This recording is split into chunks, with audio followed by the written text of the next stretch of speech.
Bonjour tout le monde, aujourd'hui un tuto entretien du moteur. Alors le moteur c'est pour nous qui faisons essentiellement de la voile, le truc qui fait du bruit mais qu'on aime bien allumer de temps en temps et on préférerait plutôt qu'il démarre du premier coup lorsqu'on en a besoin. On va aller voir ça d'un peu plus près.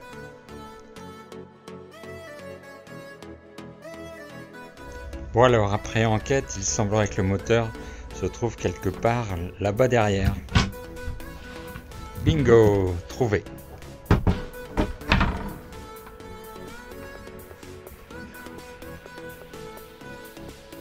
Alors on va ouvrir le plus possible pour avoir la meilleure visibilité, la meilleure lumière pour travailler.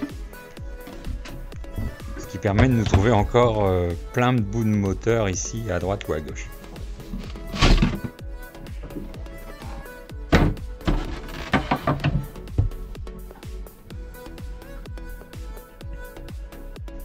Bon, pour commencer, on va regarder combien on a d'huile dans le moteur pour savoir à peu près combien on est censé récupérer.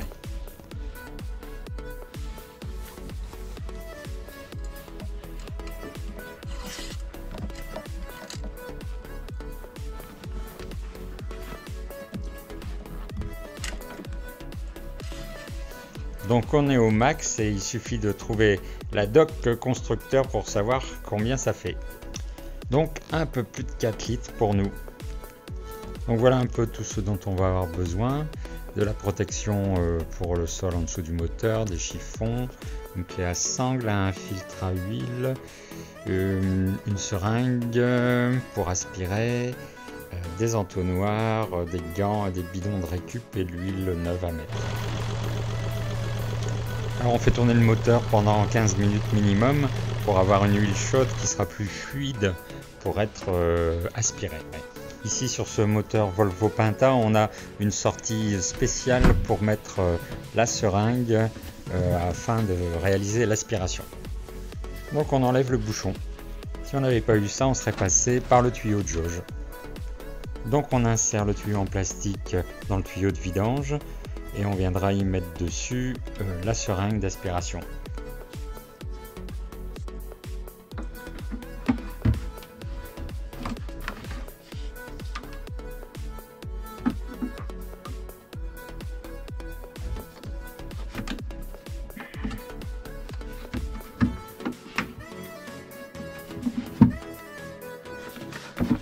Alors il nous faut aussi un bidon pour récupérer l'huile usagée.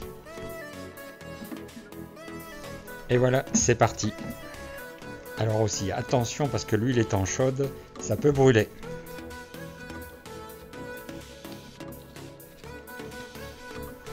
Le diamètre du tuyau de sortie pour la vidange de Volvo Penta étant plus important que celui de la jauge, cela va assez vite.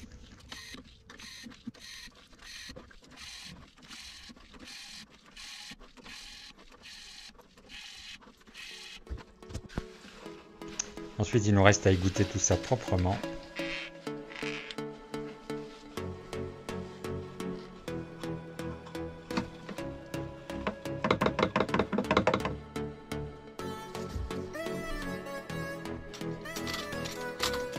On peut maintenant enlever le filtre à huile.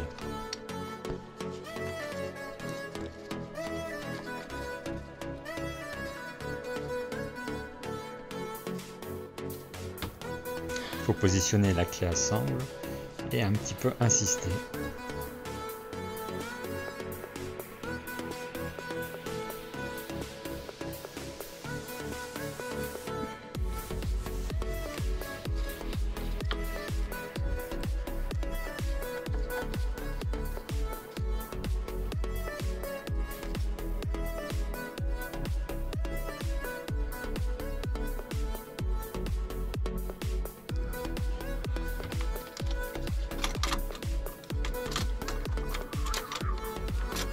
Ouais. On peut alors finir à la main.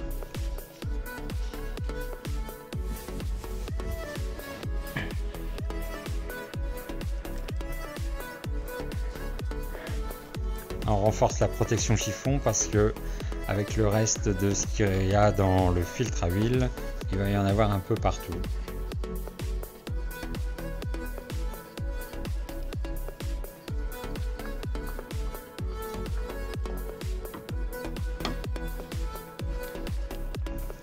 séquence nettoyage.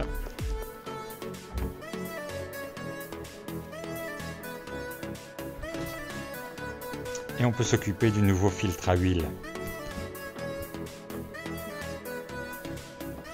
On va l'enduire avec de l'huile au niveau du caoutchouc pour qu'il arrive à bien se visser sans se bloquer prématurément contre le moteur.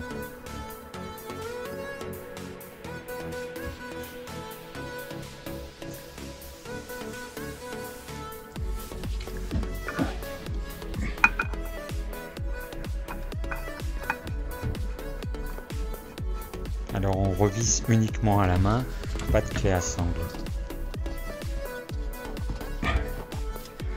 Allez, allez.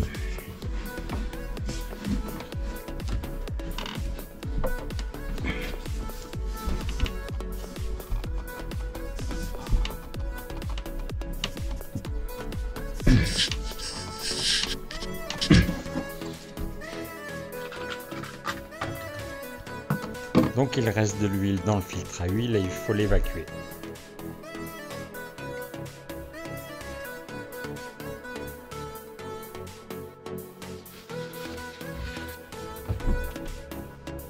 Bon, on remet notre bouchon du tuyau de vidange.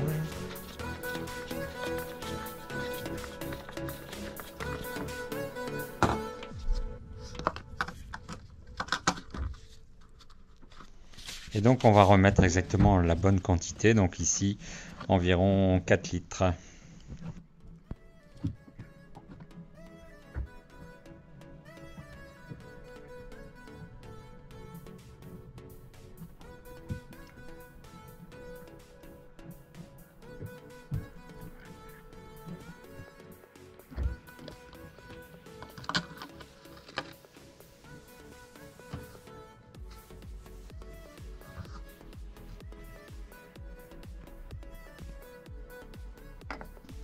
On rebouche tout.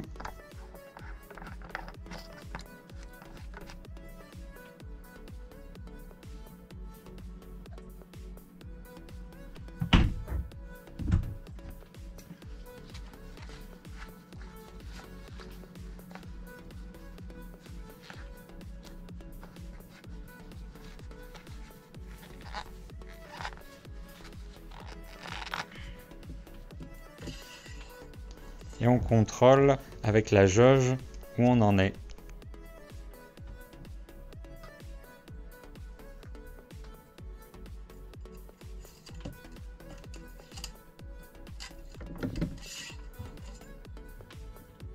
Bon, il y en a un peu plus, mais c'est normal parce que le filtre à huile pour l'instant est vide.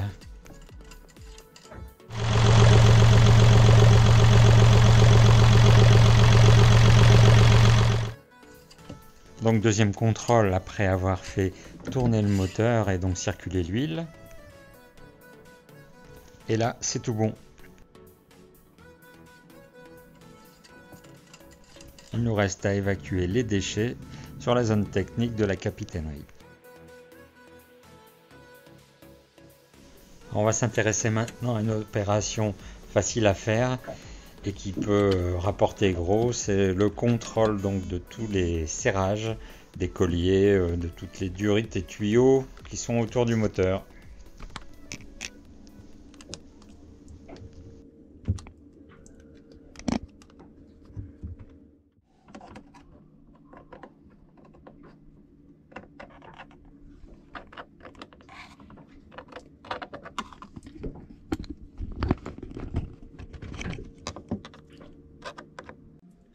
Alors il faut doubler tous les colliers pour plus de sécurité. Et comme on va le repérer, il y a quelques contre-exemples. Donc il faudra changer cela.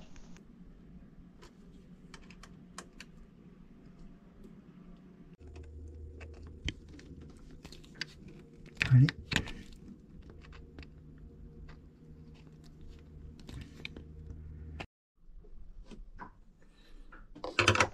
On en profite aussi pour resserrer la fixation du filtre à eau de mer qui était en train de se faire la malle.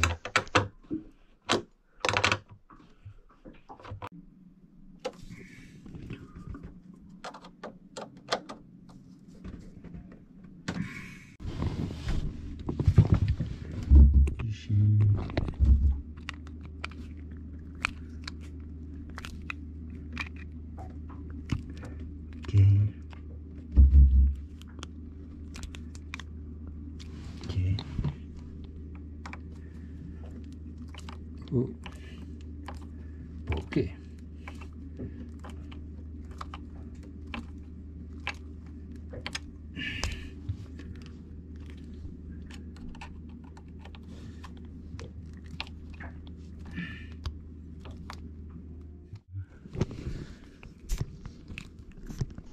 Ici, c'est l'aller-retour du liquide de refroidissement vers le chauffe-eau.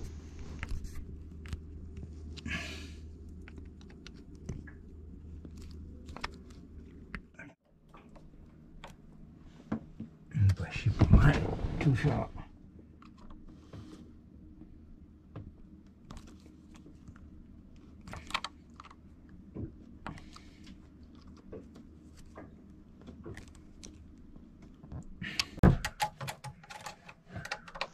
Cette durite a été changée il y a 1 an parce qu'elle commençait à se fissurer.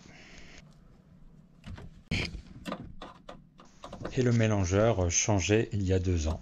Un modèle d'occasion trouvé chez un concessionnaire Volvo.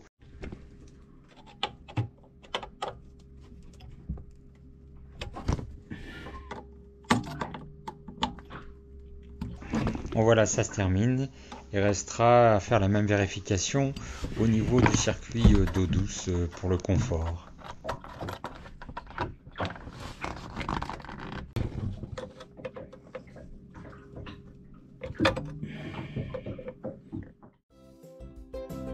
Voilà, c'est tout pour aujourd'hui. On continuera la suite dans un autre épisode. Allez, à la prochaine sur l'eau ou en atelier.